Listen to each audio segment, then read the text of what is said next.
Land grabbing act હેઠળ રાજકોટમાં ભારતીય જનતા પાર્ટીના નેતાઓએ બિલ્ડરો અને અધિકારીઓ સાથે મિલીભગત કરી સેંકડો નહીં પણ હજારો ગેરકાયદેસર સ્ટ્રક્ચર મકાનો બિલ્ડિંગો ઊભા કર્યા છે।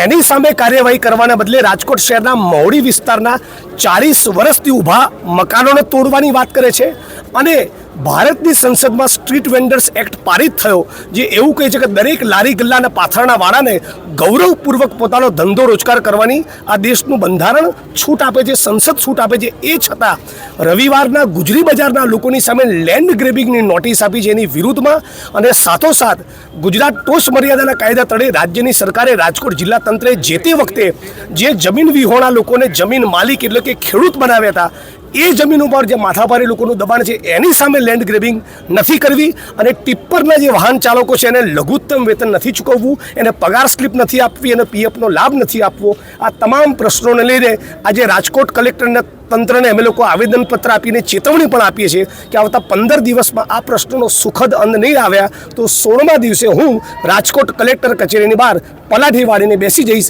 જ્યાં સુધી આ પ્રશ્નોનું સમાધાન ના થાય। મકાનના પીડિતોને ન્યાય મળે એના માટે અમે કટિબદ્ધ છીએ। એ લડાઈમાં એક ટકો પણ અમે કોમ્પ્રોમાઇઝ કરવાના નથી અને કરેલી જાહેરાત પ્રમાણે આવનારા દિવસોમાં ડેટ એનાઉન્સ કરીને ઢાંકણીમાં પાણી લઈને મુખ્યમંત્રી કાર્યાલય સુધી જઈશું અને સત્તાધીરો કહીશું કે તમારામાં એટલી બધી નિર્લજ્જતા આવી ગઈ છે, શરમ લાજ વગરના બની ચૂક્યા છો, એટલે તમે ઢાંકણીમાં પાણી લઈને ડૂબી મરો, કેમ કે તમે રાજકોટના વેપારીઓ, દુકાનદારો, પીડિત પરિવારો, વિપક્ષ, રાજકોટનું મીડિયા કોઈની પણ તમે વાત સાંભળવા તૈયાર નથી। એટલે હર જોર જુલમ કી ટક્કર પે સંઘર્ષ અમારા નારા હે।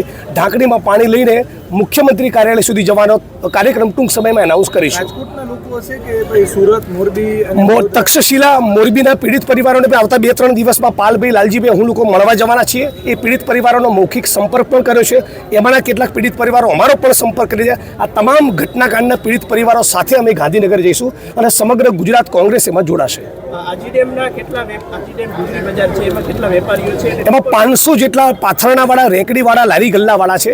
આ લોકોને બેઘર કરવા એ બહુ જ આપણા દેશના સ્ટ્રીટ વેન્ડર્સ એક્ટનું અપમાન છે અને ગરીબ માણસની સામે તમે લેન્ડ ગ્રેબિંગ કરવા તૈયાર થઈ જાઓ છો અને મોટા મોટા બિલ્ડરો, નેતાઓ, અધિકારીઓએ હજારો ગેરકાયદેસર અસ્કયામતો બિલ્ડિંગોના સ્ટ્રક્ચર ઊભા કર્યા છે, એની સામે તમારે કેમ કાર્યવાહી નથી કરવી? ટિપ્પર ચાલક વાહનોમાંથી 150 લોકો અમારો સંપર્ક કર્યો છે, એમને પણ લઘુત્તમ વેતન ચૂકવાતું નથી। આજે સફાઈ કર્મીઓ પણ અમારો સંપર્ક કર્યો, એમને પણ લઘુત્તમ વેતન ચૂકવાતું નથી, પીએફનો લાભ મળતો નથી, એસિકની પોલિસીનો લાભ મળતો નથી અને એમને પગાર સ્લીપ પણ આપતા નથી। એટલે આવી ભયંકર બેરોજગારી અને મોંઘવારીના સમયમાં જે કર્મચારીઓ, શ્રમિકો રાજ્યની સરકાર માટે, ગુજરાતના નાગરિકો માટે પોતાનો શ્રમ આપે છે, પરસેવો આપે છે, એનું પણ શોષણ કરતા તંત્ર અચકાતું નથી। એટલે પથિકાશ્રમની અંદર જે મુદ્દો ઉજાગર કર્યો એના પગલે કલેક્ટર તંત્રે સર્ક્યુલર કરવો જોઈતો હતો કે આખા રાજકોટ શહેર અને જિલ્લામાં દરેક નાગરિકોને લઘુત્તમ વેતન ચૂકવાય।